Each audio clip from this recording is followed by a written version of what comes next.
ಬೆಳಗಿನ ಬೆಳಕು ಅರಣ್ಯಕಾಂಡ 6ನೇ ಅಧ್ಯಾಯ 1-21 ನಾಜೀರನ ಹರಕೆ ಭಾಗ 20 ಹರಕೆಯ ಪೂರ್ಣಗೊಳಿಸುವಿಕೆ.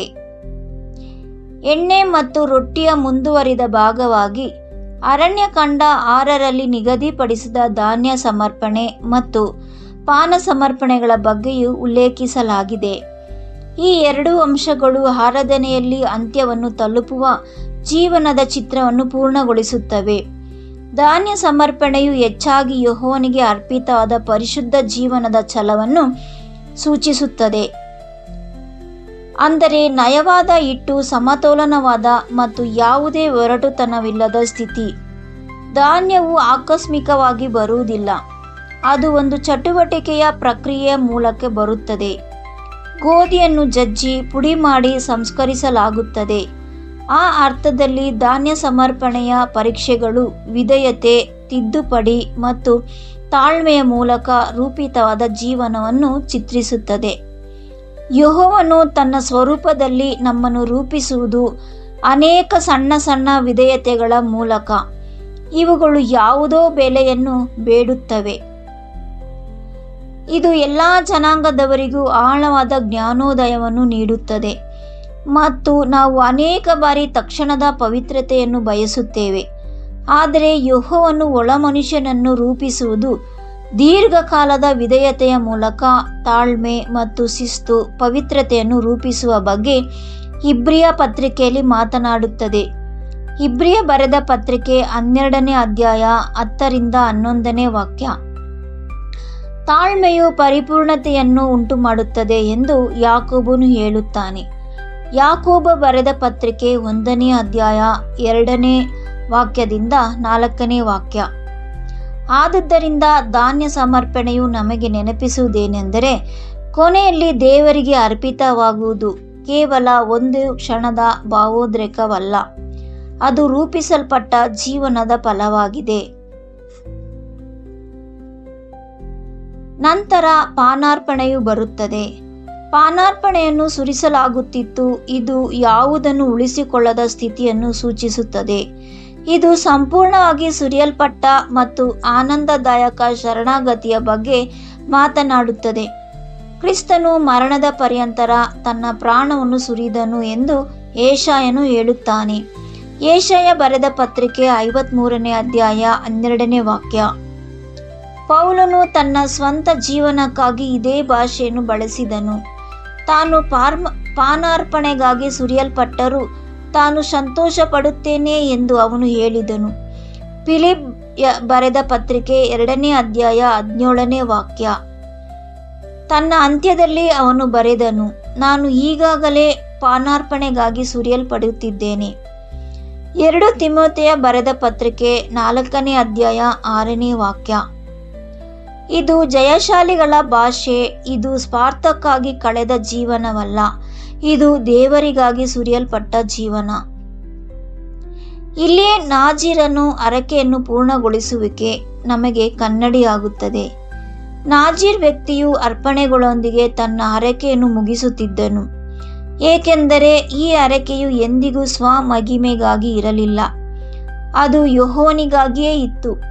ಅದೇ ರೀತಿ ನಮ್ಮ ಓಟವನ್ನು ಮುಗಿಸುವುದು ಮನುಷ್ಯರಿಂದ ಹೊಗಳಿಸಿಕೊಳ್ಳುವುದಕ್ಕಾಗಿ ಅಲ್ಲ, ಅದು ಮರಣದ ಪರ್ಯಂತರ ನಂಬಿಗಸ್ತರಾಗಿರುವುದರ ಬಗ್ಗೆಯಾಗಿದೆ. ಪ್ರಕಟಣೆ ಬರೆದ ಪತ್ರಿಕೆ 2ನೇ ಅಧ್ಯಾಯ 10ನೇ ವಾಕ್ಯ. ತಾಳ್ಮೆಯಿಂದ ಓಟವನ್ನು ಪೂರೈಸುವುದರ ಬಗ್ಗೆಯಾಗಿದೆ. ಇಬ್ರಿಯ ಬರೆದ ಪತ್ರಿಕೆ 12ನೇ ಅಧ್ಯಾಯ 1ನೇ ವಾಕ್ಯ. ಕ್ರಿಸ್ತನ ಹೋಲಿಕೆಗೆ ಅನುಗುಣವಾಗಿ ಬದಲಾಗುವುದರ ಬಗ್ಗೆಯಾಗಿದೆ. ರೋಮಾಪುರದವರಿಗೆ 8ನೇ ಅಧ್ಯಾಯ 29ನೇ ವಾಕ್ಯ. ಮತ್ತು ಮರಣವು ಬಂದಾಗ ಅದು ನಿರೀಕ್ಷೆಯು ಅಂತ್ಯವಲ್ಲ, ಕ್ರಿಸ್ತನು ಪ್ರಥಮ ಫಲವಾಗಿದ್ದಾನೆ. 1 ಕೊರಿಂಥದವರಿಗೆ 15ನೇ ಅಧ್ಯಾಯ 20ನೇ ವಾಕ್ಯದಿಂದ 23ನೇ ವಾಕ್ಯ. ಕ್ರಿಸ್ತನಲ್ಲಿ ಸತ್ತವರು ಪುನರುತ್ಥಾನ ಹೊಂದುವರು. 1 ಥೆಸಲೋನಿಕದವರಿಗೆ 4ನೇ ಅಧ್ಯಾಯ 16ನೇ ವಾಕ್ಯ. ಯಾರು ಜಯಶಾಲಿ ಆಗುತ್ತಾರೋ ಅವರು ಮೊದಲು ಪುನರುತ್ಥಾನದ ಆಶೀರ್ವಾದದಲ್ಲಿ ಆಳುವರು. ಪ್ರಕಟಣೆ ಬರೆದ ಪತ್ರಿಕೆ 20ನೇ ಅಧ್ಯಾಯ 4ರಿಂದ 6ನೇ ವಾಕ್ಯ. ಅದಕ್ಕಾಗಿ ಪಾನಾರ್ಪಣೆಯ ಚಿತ್ರಣವನ್ನು ಭರವಸೆಯಿಂದ ಕೂಡಿದೆ. ಸುರಿಯಲ್ಪಟ್ಟ ಜೀವನವು ವ್ಯರ್ಥವಾಗುವುದಿಲ್ಲ. ದೇವರು ಅದನ್ನು ನೆನಪಿಸಿಕೊಳ್ಳುತ್ತಾನೆ, ಪ್ರತಿಫಲ ನೀಡುತ್ತಾನೆ ಮತ್ತು ಕ್ರಿಸ್ತನ ಮೂಲಕ ನಮ್ಮನ್ನು ಮತ್ತೆ ಜೀವಕ್ಕೆ ಎಬ್ಬಿಸುತ್ತಾನೆ.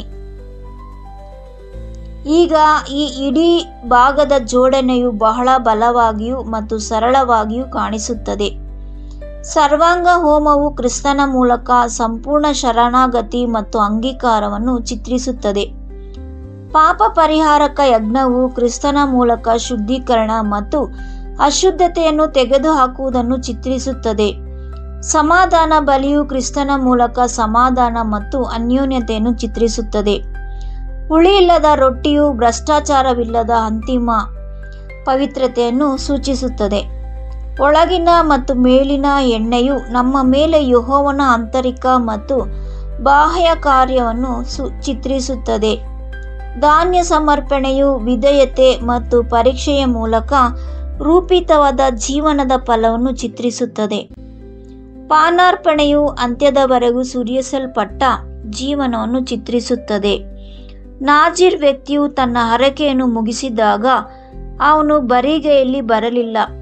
ಅದೇ ರೀತಿ ತಮ್ಮ ಓಟವನ್ನು ಮುಗಿಸುವವರು ತಮ್ಮ ಸ್ವಂತ ಬಲದಿಂದ ನಿಲ್ಲುವುದಿಲ್ಲ, ಬದಲಾಗಿ ನಿಜವಾದ ಬಲಿಯಾದ ಕ್ರಿಸ್ತನ ಕಾರಣದಿಂದ ನಿಲ್ಲುತ್ತಾರೆ.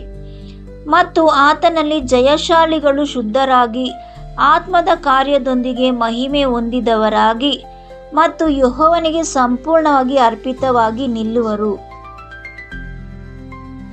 ಆದುದರಿಂದ ನಮ್ಮನ್ನು ಎಚ್ಚರಿಸುವ ಮತ್ತು ಮೇಲೆತ್ತುವ ಕರೆ ಇದೇ ಆಗಿದೆ.